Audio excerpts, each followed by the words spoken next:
Hello, friends, and welcome to episode 150 of Caught on the Mic with Michael Clark. Can you believe we've made it this far?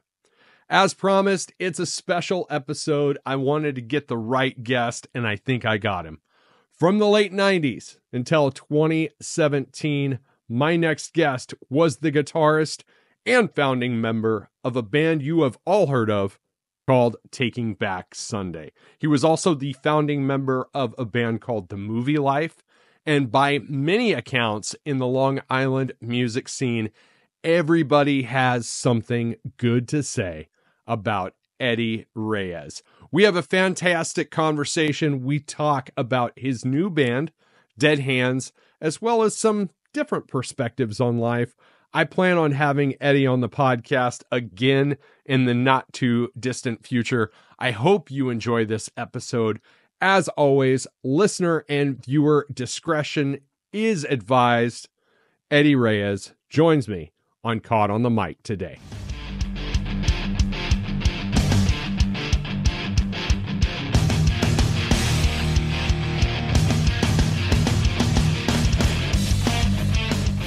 Ladies and gentlemen, if you are a fan of popular music anytime in the past 20-some years, yes, Eddie, we're getting old, you recognize my next guest. He was the founding member and guitarist of a little band called Taking Back Sunday. He's now my friend. He's a paranormal enthusiast. He's living in Ohio, and he's just living his best life. Ladies and gentlemen, I'd like to welcome Ed Reyes to the show today. How you doing, brother? I wouldn't say best because I'm old, but I'm trying. No, I'm doing good. I'm doing good. You know, I'm me. People ask me every day, "How you doing?" And I always go, "I'm me." That's the only way I answer. But yeah, thanks for having me. Oh man, thanks for doing it. I know we've been kind of trying to connect, and life happens, man. We're both dads. We do the dad thing, we do the job thing, and I get it, man. Shit happens from time to time, right? No more rock star life. I went back to normalcy. I went back to having a normal job and just raising two kids with my smarter half who's hiding. And yeah. I mean, I haven't done anything musically. I haven't done anything really musically. I've done a couple of projects here and there, but yeah, I mean, but now I'm looking to get back into it, you know, eventually one day. But yeah, I mean, life is life. We were talking before we pressed record that you were kind of working with a buddy in the studio. So are you still writing stuff from time to time? One of my best friends, he owns it, but I pretty much help him run it and stuff like that. But like a little group of friends. And we all are in a band together. It's called Dead Hands. And it's just you know, we're taking it serious, but we're also not. Like, you know, bands, they start and they're like, we're going to do it. We're going to make it, blah, blah, blah, blah. Like, we don't give a shit, you know? And the funny thing is, it's the same, no, but the funny thing is the same attitude Taking Back Sunday had. Like, we didn't care if we got big. We didn't care if people liked us. We just wanted to go on stage and break our shit and act like, you know, tough hardcore kids when we weren't. And, you know, so like this band, Dead Hands, is like the same thing, but it's different, obviously. It's, I don't know how to explain it. It's like if At the Drive-In and Hum started a band. That's the only way I could describe it. Oh man, you dropped the Hum card. Well, when it's done, I'll send you a link, or we don't even have a website, but we got to get that going. And we played our first show like 2 weeks ago, and it was pretty good. Like, you know, 60, 80 people came. The venue only held 100. So, you know, it was fun. And, you know, it's just one of those, we're old dudes now, man. We got teenagers that are going off to college, and are we really going to jump on a tour bus and leave our families for 3 months?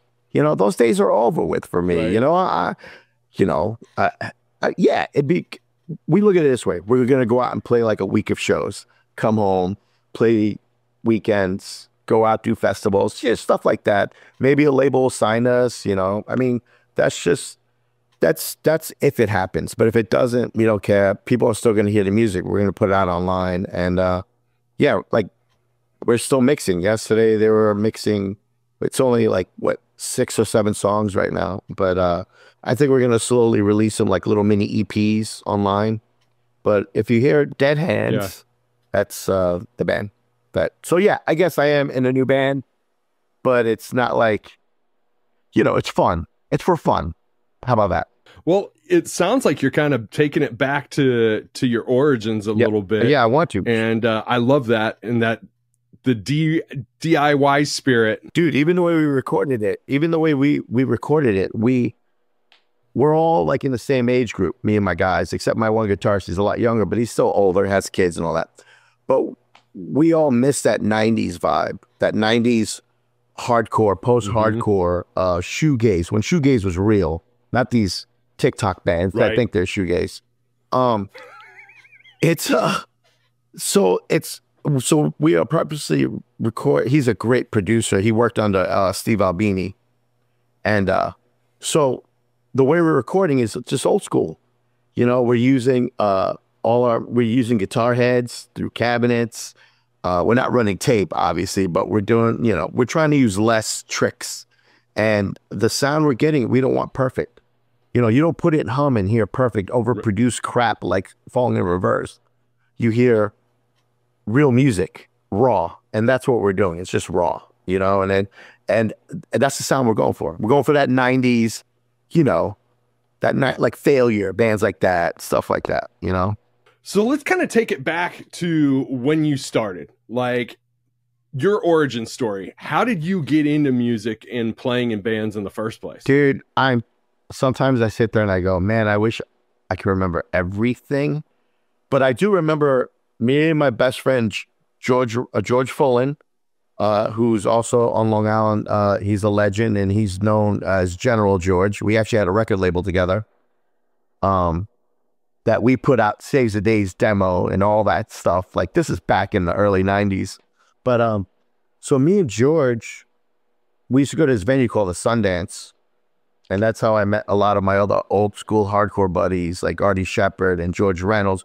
George Reynolds, who sang for Mind Over Matter and Dana Life, and Artie Shepherd, who went on to Airtype 11 and then owning St. Vitus and stuff like that. Anyway, we went to this place called Uncle Phil's, and we were going to check out some new metal records. We were like, I was really into like black metal and death metal. Like, people were listening to like Metallica and that bullshit. I was listening to like, Mayhem. And so me and George, this was like 86-ish.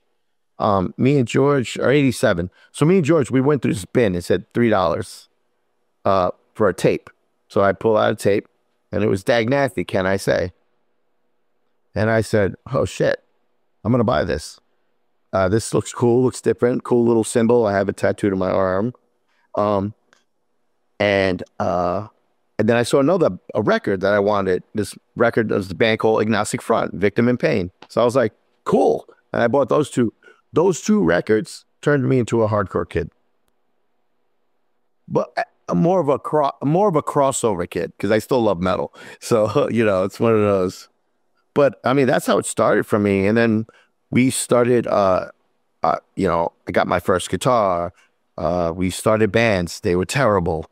We were going to New York City and Brooklyn and all those places to go to hardcore shows and all that. And a bunch of my friends locally are like, if we're doing this over there, why don't we do that here? And people I know, just dudes in our crew, just started booking shows at VFW halls, backyards. You know what I mean? Like, for me, being from Long Island, the Long Island hardcore scene, that's how it all started for me, musically, and how I got into it. Yeah, going to venues. Like, we had this venue called the Sundance. And, I mean, I saw Voivod and Bad Brains and all these great bands there, So I had such a great surrounding of music around me, being from Long Island, Like, it was a special place. People always talk about Seattle, but I don't know, man. There's a lot of stuff that came out of Long Island, New York, and Jersey, and even Boston. Like, that whole East Coast was just nonstop, So that's how I got into it. And this was like, wow. My very first really shitty hardcore band, we were called Ninth Circle, and I think it was 1989. Man, we were terrible. We put a demo out And then it molded on into other bands, and yeah. And then like the 20,000 bands I was in. But you have a wide range of influences, and it's like, and I think that's kind of a commonality with all musicians, man. Right. You kind of pick up pieces from everything that you listen to, because we were talking before we press record about how we're both fans of atmosphere. Oh yeah, but yeah. You've never done hip hop. I've never done hip hop, but we're fans of atmosphere, you know? Yo, check this out. I'm from Amityville, New York. Okay. De La Soul is from Amityville. De La Soul went to high school with my brother. My brother worked with Vince Mason. You know what I mean? So I grew up in hip hop. I grew up Q-Tip and all those guys were around the corner. Just a town over from me. I used to go to parties with my brother and watch EPMD, you know, spit it out in backyards. So I grew up in that scene with hip hop and punk rock and metal, you know. And then I'm Latin, so I got my sisters blasting merengue and all that around me. So it's all stewed in me, man. So I try to mix it in with the music, you know. Like for me, when I play power chords and just I have this way of writing slow, power-driven mid-tempo parts that are usually end up being sing-along parts. A lot of those parts I wrote. And a lot of that influence I got from bands like, I mean, I don't know what you listen to, but I grew up on bands like Celtic Frost. I grew up on bands like Creator, shit like that. So Celtic Frost, to me, are the godfathers of the breakdown. Like nobody was doing that shit in the mid-'80s. You know what I mean? Even the hardcore bands weren't. They were just playing fast. So that influenced me into bringing that into that sound, that power sound, you know? So, yeah, you're right. There's so many different, you know, influences, man. It's crazy. But my biggest influences to this day, I could say, like on the snap of a finger, who influenced you to play guitar? I would say Brian Baker, Walter Schreifels. Those are the two dudes that changed my life and taught me how to be smart about my instrument and try different things and not worry about not being cool in front of the crowd. You know what I mean? Like, and those are the dudes that created, you know, hardcore, shoegaze, post-hardcore, all that, you know. So a lot of times writing for the sake of the feeling and the sake of the song. Yeah. So how did you land on what eventually became Taking Back Sunday's sound? The sound of Taking Back Sunday?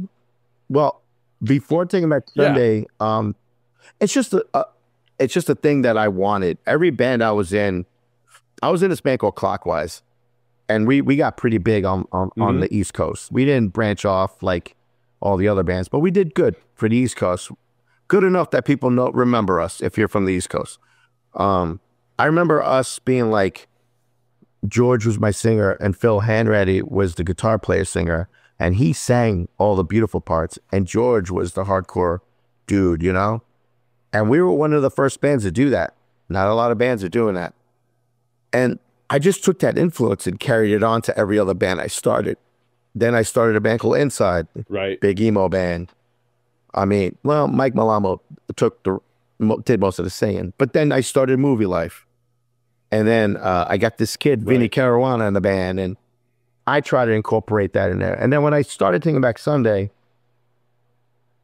in a coffee shop on Long Island in 1998 in Islip, coffee shop in Islip, I said, I want to take what I did with my old band Clockwise and somehow just try to sneak in some different stuff to make it different, make it melodic, more, you know, just different. Because everybody, and not that the bands were terrible, they were all great bands, but, you know, it sounded, you know, we just wanted to try something different, like Glassjaw or, you know, whatever. So when I started Modern Matter, it was like that. It was great.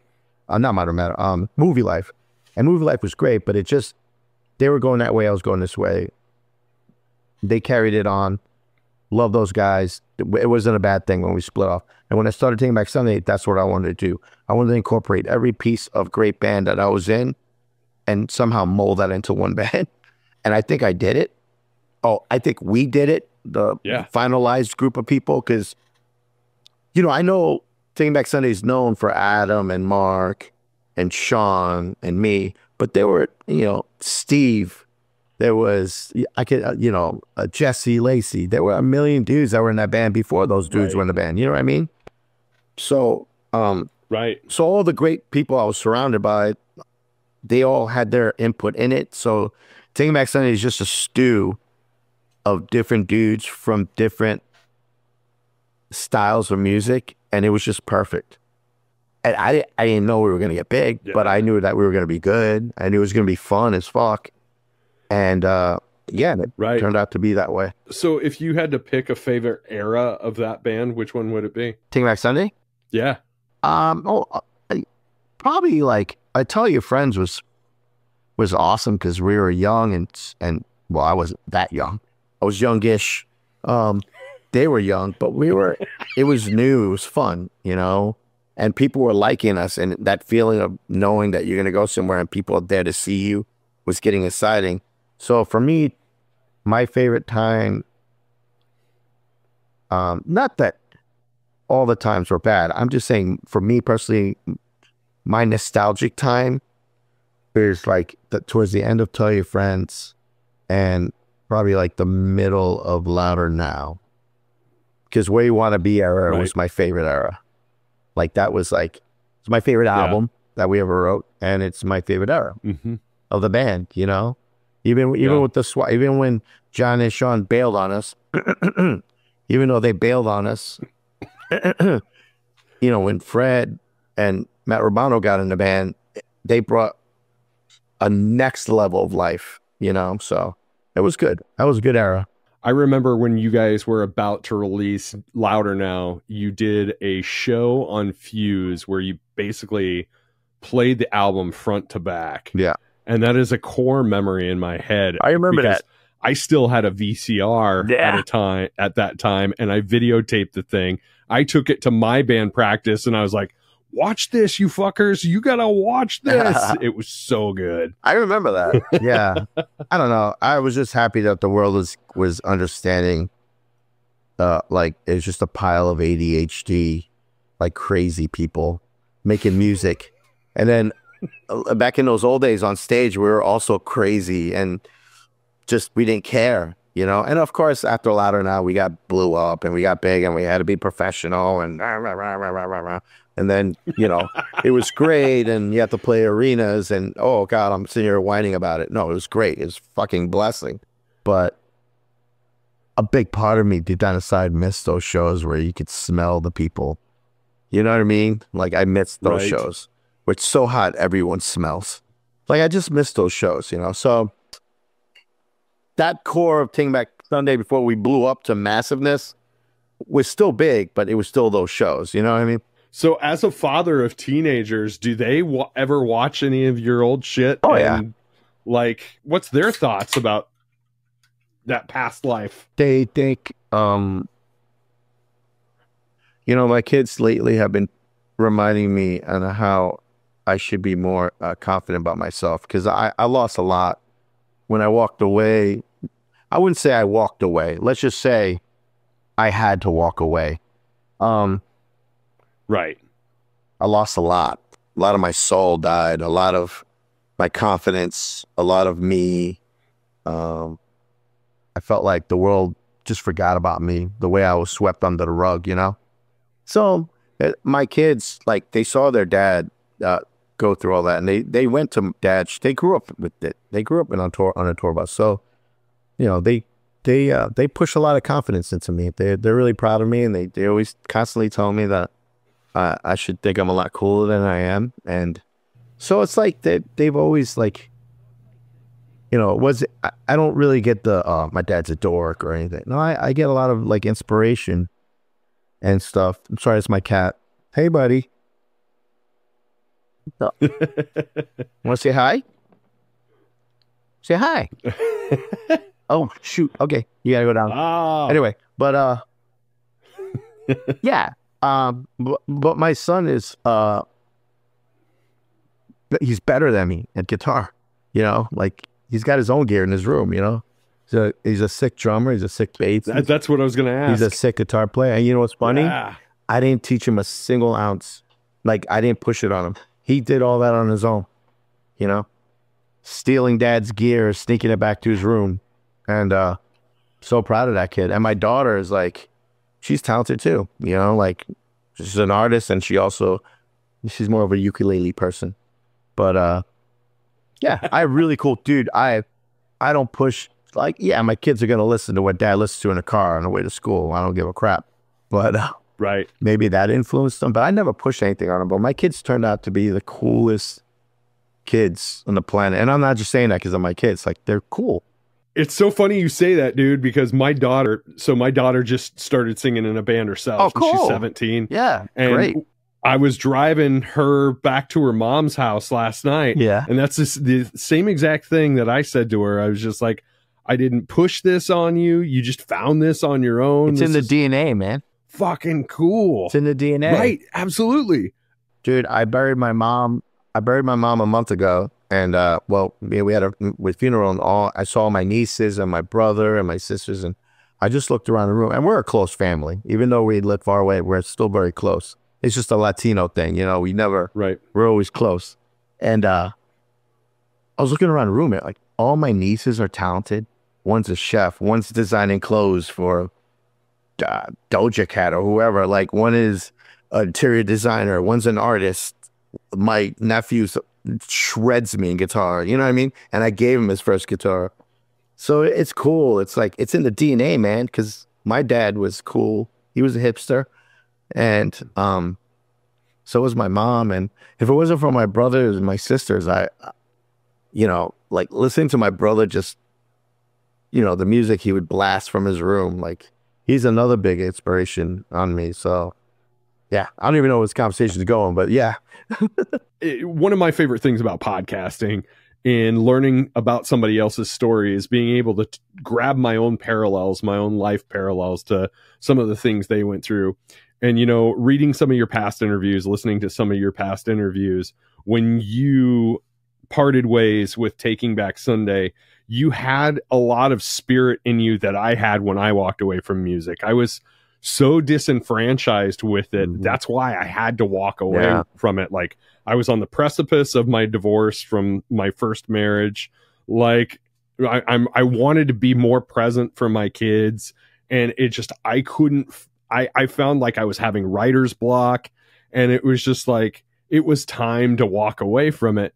And so when I read that, you know, you had said in past interviews that you were kind of going through some similar things, it makes a lot of relatability for a guy like me in the middle of America. Yeah. You know? Yeah. I mean, I don't know. I'll be honest, you know, I'd never talked to anyone really about it with like ex-bandmates. I just recently started speaking with Mark again, because apparently he walked away from, or he's not in the band anymore. But it's just, I don't know. I think if I had handled, you know, ADHD, all that crap, you know, I don't know how to handle things. You know, I don't know how to deal with things. And now that I'm older, I've learned, you know, through whatever therapy and all this stuff, and how to deal with those things. You know, back then I didn't, because back then no one really understood that stuff. You know what I mean? So I did a lot of drinking, and that's how I numbed the pain. So instead of speaking my feelings and being loud about things like how I am now, and more honest about things, I think I probably would have still been in the band. But because I closed up so much on so many things behind closed doors that happened, that, yeah, I just turned into a massive drunk that hated everyone in the band. And I never wanted to hang out or be around, just walked out on stage and played and walked, you know what I mean? And that sucked. And that's, you know, one of the things that I think led to me walking away in 2017. Well, it was pretty much, yeah, you know, but, I was just going to say, after that happened, you've obviously had some moments of clarity where you've been able to kind of reassess your life and reevaluate your life and refocus as a parent. So how much has your life changed since walking away from that? And what have you learned about yourself in the process? I learned a lot. I learned that,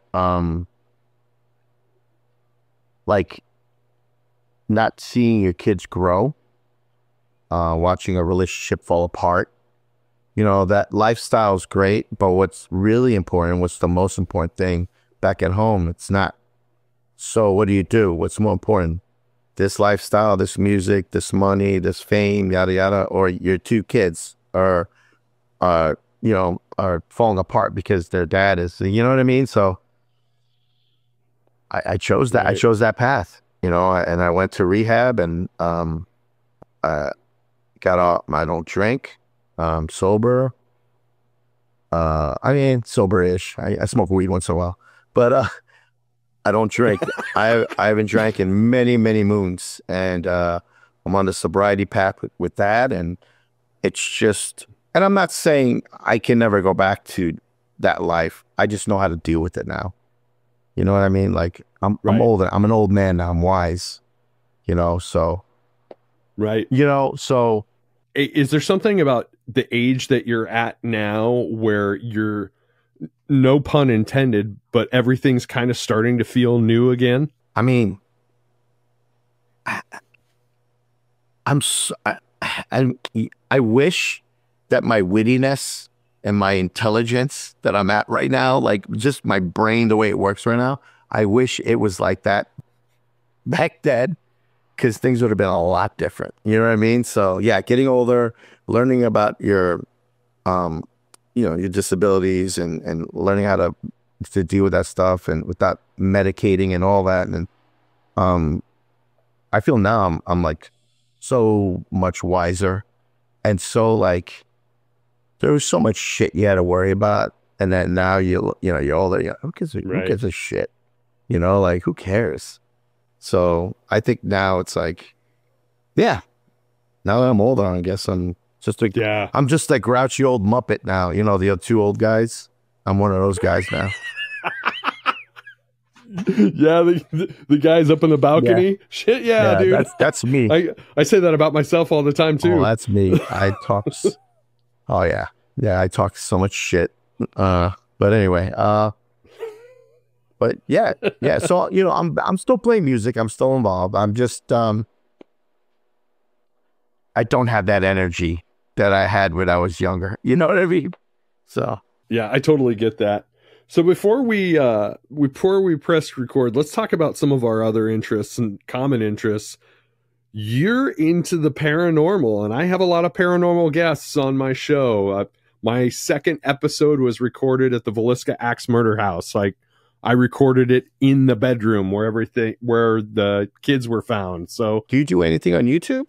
I have not yet. I have not done any investigations or anything along those lines. I just have a lot of paranormal experts on the show and just kind of talk about their discoveries. So you've had a lifelong interest in this? Oh yeah, I've always been a believer in ghosts. The house that I sold, we had to sign a waiver, letting the people know that the house is so beyond haunted.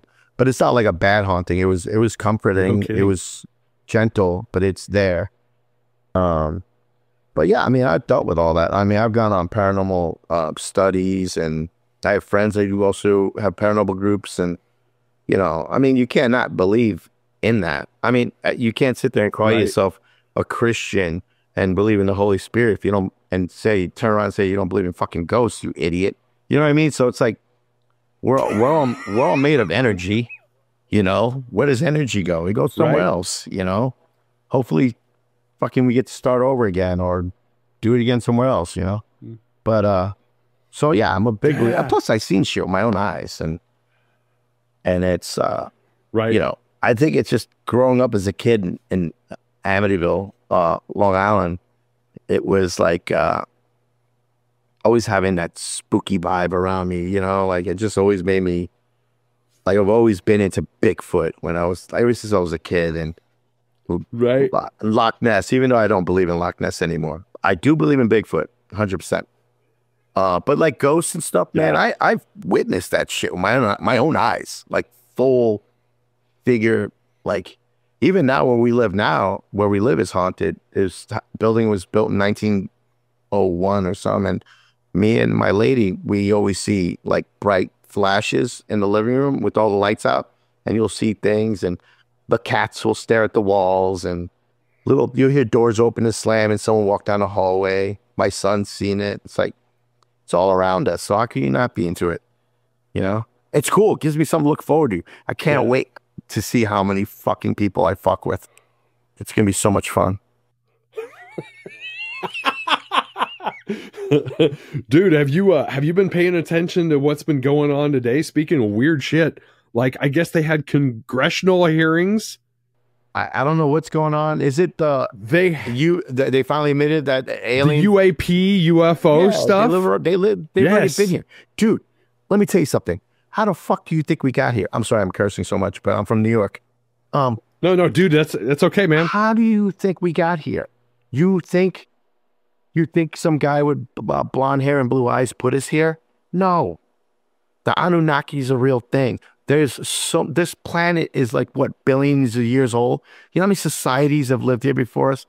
Dude, I love that movie Prometheus. For me, personally, and my beliefs growing up, explained it. There are people who created us. They placed us here. We were created in their image, yada, yada. They're still here. They keep an eye on us. The only reason why they don't advance anything on us, because the last time they left someone to teach us in their ways, we fucking killed him. His name was Jesus. You know what I mean? Like, if you read the Bible and you break it down, back then people couldn't explain the things the way we can now, right? But if you break it down, it's just people explaining the gods coming from the heavens, right? Yeah, I already know those. I'm typo negative. That's like the alien gene. It's crazy though, right? Yo, for real though? Dude, I'm telling you. I'm waiting for them to come back and slap us all in the face. Kind of like a parent who leaves their kids home and they come home and what the fuck did you do? Like, I can't wait for that to happen. Yeah, I kind of wonder if it's not already kind of happening to some extent, man. I don't want to get into voting because I don't know how people vote, but we'll leave politics out. But I don't know. They are probably going to head back here soon. Well, and that's just it, man. I maybe that's why everybody's having all this UFO and UAP phenomenon now, because maybe they're getting ready to kind of come kick us in the ass, man. Because they know that we're about to blow up the planet, and they were like, no. See, no.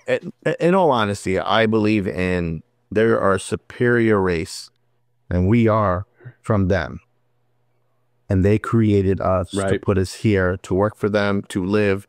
They create life in other planets. They're just a smarter species of us, trillions of years ahead of us. And then people go, oh, well, then you lose faith. And I don't lose faith. I know that there's other dimensions and there's other time doesn't really exist and yada, yada. And there's such thing as fucking black holes and other dimensions and yada, yada. So we go somewhere else. Merry Christmas. Yeah, that's what I explain to people. So, your son plays guitar, like you said. Is he playing in a band currently? He's got a buddy that he jams with, but no one around here is as cool as him. Like I know that sounds, I know that sounds shitty, but I'm just being honest. Like, let's be honest. All the kids here are like, bros, and they want to listen to shitty mumble rap. My son listens to freaking. Owen, American football, and so like he's really into like Midwest emo style. So, and I told him, I was like, dude, Omaha is probably one of the, if not the forefather grounds of Midwest emo, next to Wisconsin and Kentucky. Initial Records and Polydor Records and Lumberjack and all those great bands. I teach them all the time. And so my son's really into like all that. Like he plays all the crazy licks, and I gave him one of my guitars, and I got him a guitar, and I gave him one of my old amps, and his guitar playing is so unique. His tuning, it's crazy. Funny you say that, because my daughter's almost the same way. Like, all the people that she's playing with are into like the new pop and stuff, and she's sitting in the corner listening to the Smiths, Smashing Pumpkins. Like my son, her favorite singer, Stevie Nicks. And she's an old soul. And it's like, for her to try and put a band together based around her interests is the next thing impossible, because people aren't into the same shit she's into, Yeah, I mean, like my daughter is like the goth queen of freaking 18-year-olds. She listens to like, dude, like Christian Death and Joy Division, and like she's like all into that. And my son's into, I mean, yeah, he listens to hip hop. Everyone does listen to hip hop, but he listens to like just the other day. yeah. Just the other day, he was in a Third Eye Blind mode, so he played like every album. And the other day, he was blasting Pearl Jam, and I love that. You know, I love that he has those influences, and so it's good, and that's showing in his playing. Yeah, absolutely. It's showing in how he shreds. Well, man, I have really enjoyed this conversation. Why don't you tell my audience where they can find you online? Go to this website called Facebook and type in Eddie Reyes, and my face will pop up, and just go hi, and that's it. And you can probably find music there, and you know, whatever. I mean, I'm not really, I'm not like a TikToker or I do Instagram, but it's like dumb pictures or some shitty comment I'll make that piss everybody off. But I'm not really like, I don't know. I just keep an eye out for Dead Hands. The music should be out. Probably by the end of the month, we'll have like a song or two up. We're only going to put songs up here and there. It's not like we're putting out an album or anything.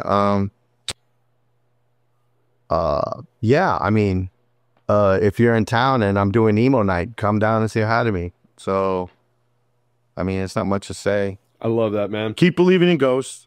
Bigfoot is real. Aliens live among us. And keep hardcore punk rock and metal alive. There you go. I was just going to ask, what's your advice for making the world a better place? But I think you just answered that. Yeah. Yeah. Yeah. Eddie Reyes, man, thanks for doing the show. The world's a much better place with you in it, man. I'm glad we're friends. I'm glad we're connected, brother. Yeah, man. And we'll do it again. Hell yes, my man. Well, thanks for having me, man. I appreciate it.